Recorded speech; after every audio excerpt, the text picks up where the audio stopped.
We have an operation. It's the retrieval of a missing person.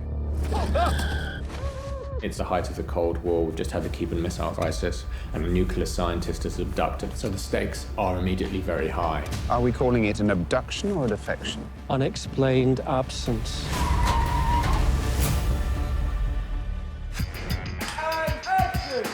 So I play Harry Palmer.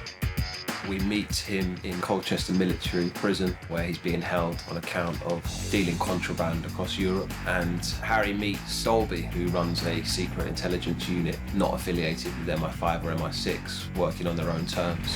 Prisoner 17315. You're very enterprising.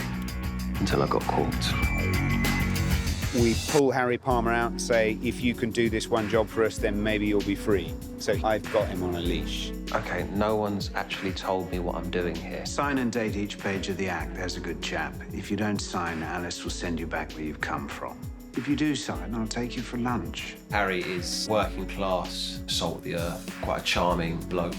Very smart. I think he's a character that people really enjoy spending time with. He's not Bond, he's the anti-Bond. That's how Len Dayton conceived him. And he was better than his officer class bosses. That dynamic is very much at work in this. Here's a character that he doesn't want to be working on Saturdays. He wants to put in his expenses. He's moaning about conditions at work. There's a relatable reality to that character. If you go back to the books, that's what we're really trying to explore. Despite his criminal status at the beginning, he is a moral man fighting for justice, as is Dolby and as is Jean. They are the kind of three musketeers. I play Jean Courtney, who's an intelligence agent. There's a certain set of expectations for a woman of her age at that time. Her ambitions don't exactly align with the prescribed expectations set for her. She's a 60s woman, but she's also a 2021 woman somehow. John Hodge has written that really deftly. Lucy plays it brilliantly. I'm a quick learner. Born in Bethnal Green in 1932. Well, let me know when you get to the 60s. To have dialogue that is so rich and crisp and witty is a unique privilege.